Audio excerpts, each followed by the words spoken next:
We've broken down a lot of apartments on this channel. Different styles, different sizes, different everything. And every single one of them, underneath all of that, had exactly one thing in common. Not a color, not a shape, one thing.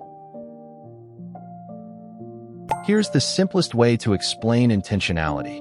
In a beautiful small apartment, you could point at literally any object in the room and someone could tell you why it's there. Not, it looked nice in the store. Not, it came with the apartment. An actual reason. This chair is here because it's the only piece low enough not to block the window's sight line.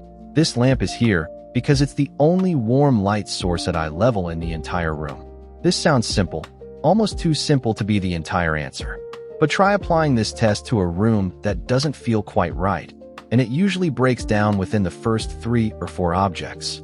There's a throw pillow nobody could explain. A shelf holding things that arrived there by accident rather than decision. The room doesn't fail because it's ugly.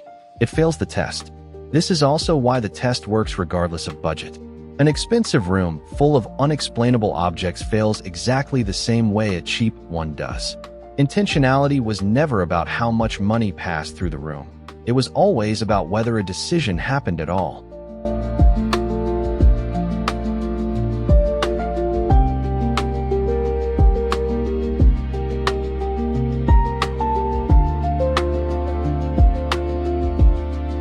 The obvious assumption is that a room without intentionality looks cluttered, too much stuff, no editing, chaos. That's one version of it, but it's not the only one, and it's actually not even the most common one.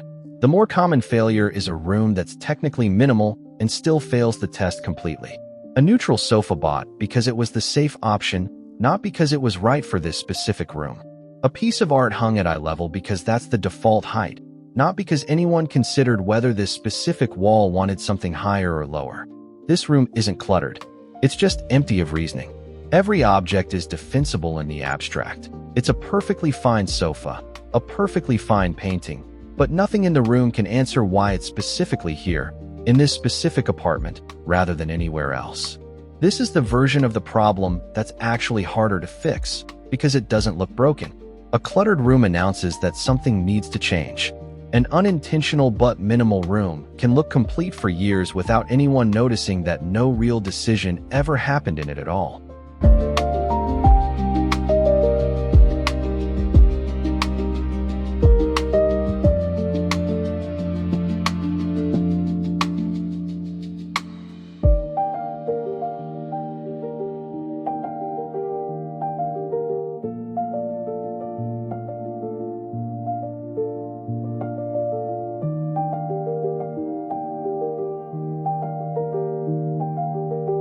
What makes intentionality genuinely useful, rather than just a nice idea, is that it works at every scale simultaneously. It's the same principle whether you're deciding where one lamp goes or planning an entire 9-room apartment. A single object either has a reason or it doesn't. A whole room either coheres around a clear logic or it doesn't. An entire apartment either carries one consistent decision-making thread through every space, or it feels like 9 unrelated rooms that happen to share a front door. This is why the room tours on this channel work the way they do. Walking through an entryway, a kitchen, a bedroom, applying the same underlying question in every single space. It's never really 9 separate design problems. It's one question asked 9 times in 9 different contexts. This scaling property is also what separates a genuinely coherent apartment from one that's just consistently styled. Matching colors across 9 rooms is easy. Having a defensible reason for every object in 9 rooms is a completely different, much harder achievement. And it's the one that actually produces the feeling of an apartment that was designed rather than merely decorated.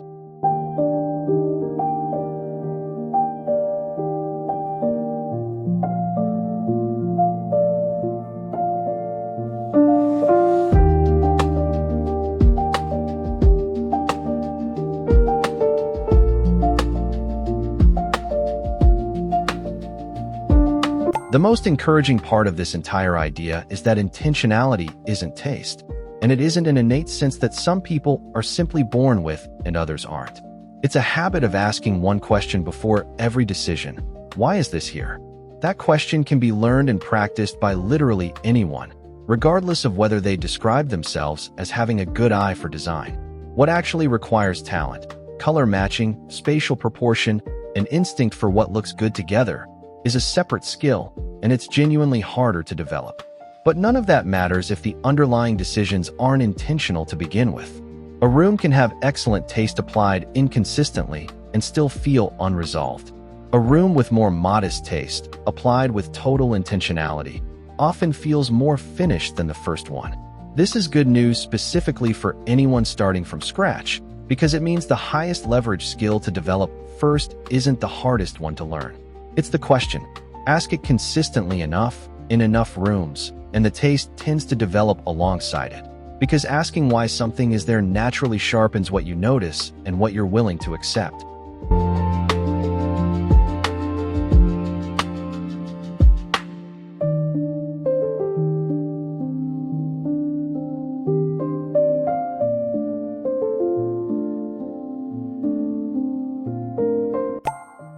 So far, intentionality has been about objects that are present and defensible. But there's a harder, less obvious version of the same principle. Knowing what to leave out on purpose, not because there wasn't enough furniture or budget, but because the room is better without it. An empty stretch of wall that could hold a shelf, left bare because the room already has an anchor and a second focal point would compete with it. A corner that stays open rather than filled with a plant or a chair, because that open corner is what lets the rest of the room read as spacious rather than dense. This is intentionality working in reverse. The reasoning isn't, why is this here? It's, why is this deliberately not here? And a room that can answer that question is almost always more resolved than one that simply ran out of things to add. This is also the hardest form of intentionality to recognize from a photograph, because absence doesn't announce itself the way an object does. Nobody photographs the empty corner and captions it. But walk through any of the small apartments this channel has broken down, and the negative space was never accidental. It was one of the most deliberate decisions in the entire room.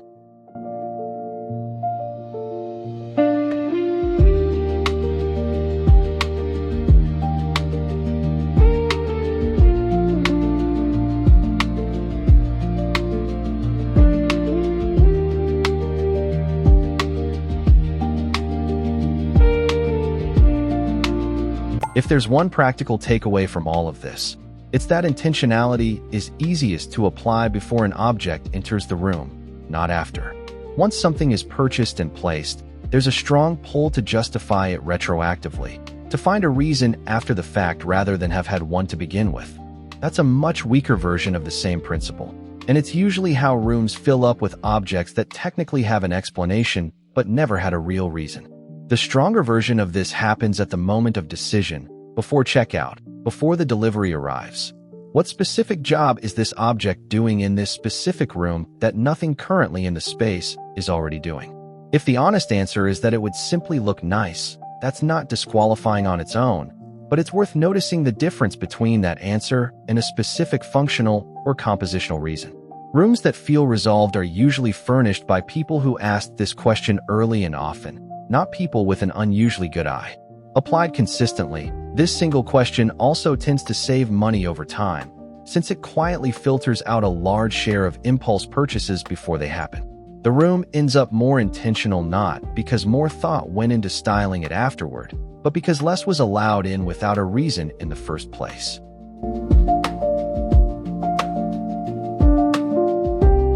Not a color, not a shape, not a budget. Every beautiful small apartment we've ever walked through comes back to the same question, asked object by object, room by room. Why is this here? Ask it enough times, and the rest tends to follow. Subscribe for more design breakdowns.